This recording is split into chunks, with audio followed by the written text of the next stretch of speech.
Hey everybody, I'm Joe Killinger. I'm a real estate investor and entrepreneur, and we put these videos together every week to give you all the tips and insights from my experience over the last several years. So make sure you tune in and subscribe, and thank you.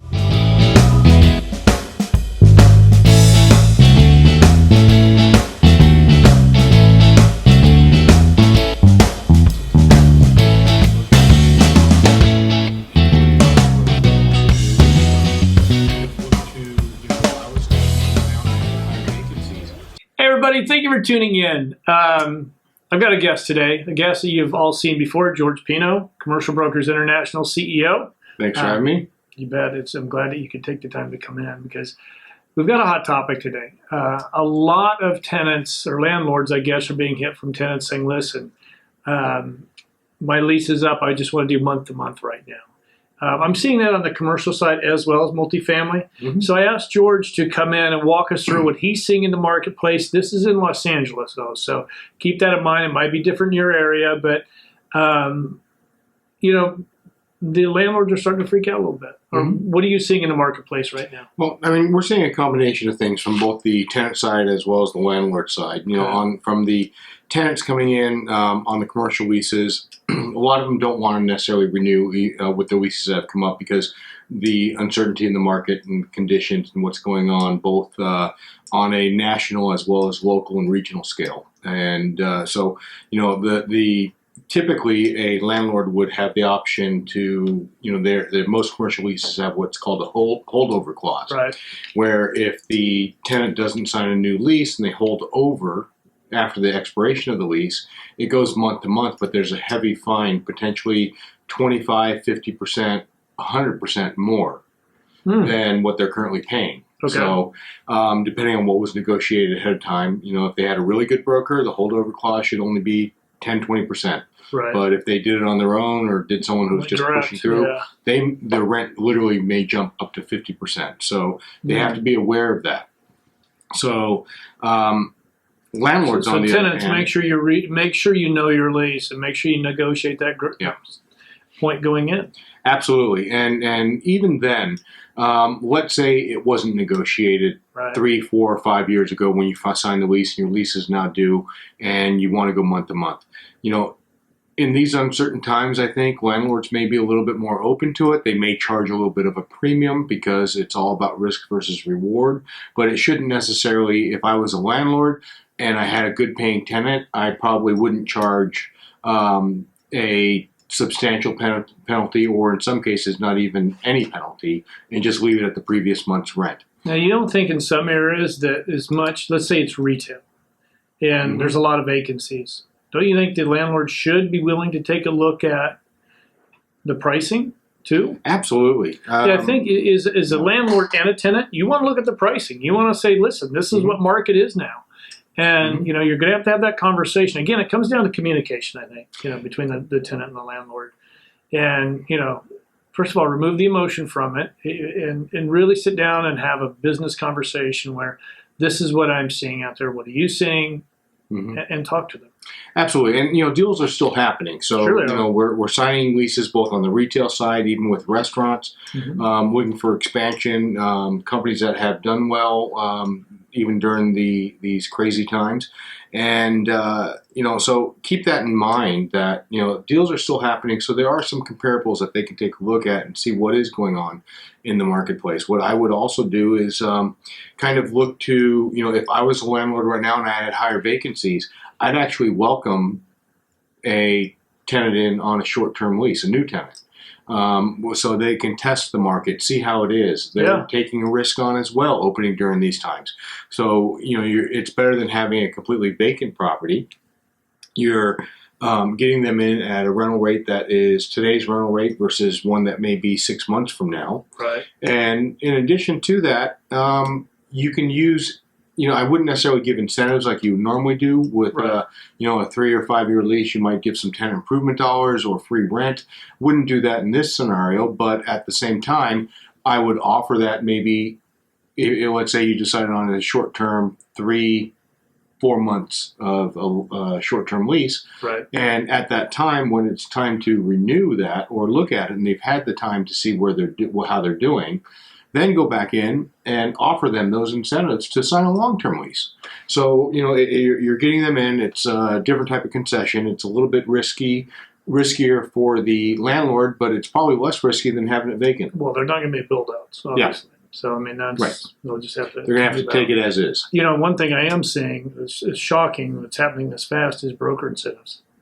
Broker incentives we've seen across the board jump up quite a bit. We're starting to see companies that also didn't necessarily advertise the face rate or the rental rate, the asking rate. They're now seeing them advertising it. We're seeing some pretty decent cuts. We're also seeing on a lot of the subleases rental rates that are not advertised. They're just asked. Put an offer in. Yeah, make your best offer. Because there's so many subleases out there in certain submarkets. So we're seeing that a lot. Bonuses right now, they're not quite as high as broker bonuses are not quite as high as they were probably back in the last downturn. Right. In at the end of 2008 and 2009. But I think this is early on. We're just starting to see them now, and they're already offering $1 per square foot bonus. I've seen some offering $2 per square foot bonuses for new leases signed. Back in the day, if some of you remember, been around a lot. They were offering brokers trips to Hawaii if they leased up X amount of square feet, Rolex watches if they leased up, 10,000 square feet of office space with that company. So, look out for those. These are concessions. They're really trying to court the tenant representatives, the brokers there. But at the same time, a good broker is going to put you in the right place for you.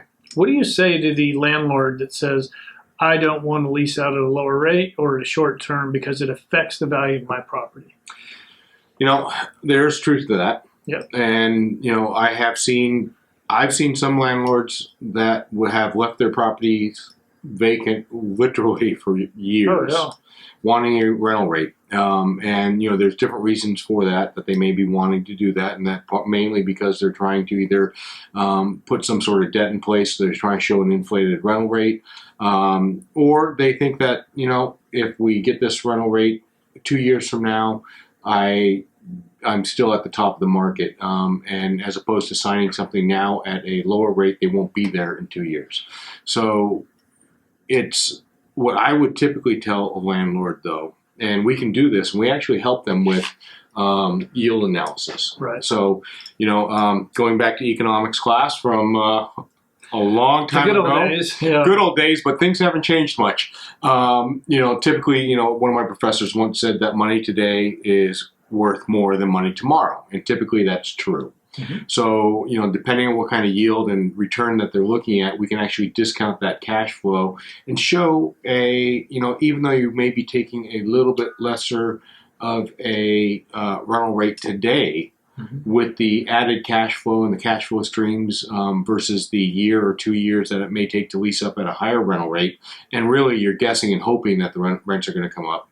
I don't think they're going to right now in this time frame. I think you're looking at least a 2 year, probably a 3 to 4 year period to see higher rental rates if you're chasing that high rental rate. But we can actually create a valuation of that income stream and show whether or not the value of that is greater today versus waiting. And that's part of the it's something you really have to take a look at, because it's part of what we do. Absolutely. Instead of letting it sit there vacant, not earning any revenue, well, you still got taxes, utilities, you've still got all that going. Yeah. You have a mortgage on it, you've got the payment. It's something you really should take a look at. So I guess we've kind of pretty much covered commercial real estate. Let's talk a little bit about multifamily. Mm-hmm. I understand that a lot of leases are coming up, and they're saying 3 months, 6 months. Are you opposed to doing that, or you think there's enough tenants coming online right now that you think you can fill those back up? I think that depends on the submarket. Right. When you're looking at the residential market, it is a little bit more different than a little more different. Let's get my grammar correct. If we're going to go back, let's go back to third grade too, my teaching. But it's a little more convoluted than some of the commercial real estate in that, there are some areas that are extremely hot. And markets, whether or not what the tenant may be saying, the growth is incredible. In which case, no, you're not going to do that. You're not going to offer, shorter term leases if you know that someone else is willing to come in. Also, your make-ready cost typically for residential is less than what you're going to cost for doing a tenant improvements in a commercial property.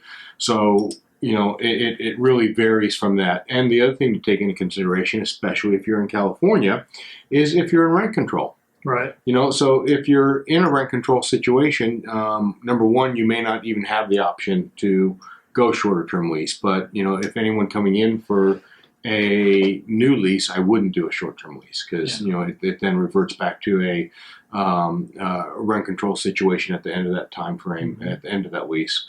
So, it really depends on the submarket. In some cases, absolutely. But I think ultimately, when it boils down to it, the managers and the owners have to take a look at the property and kind of analyze what is in their best interest and take out the emotions. Yeah.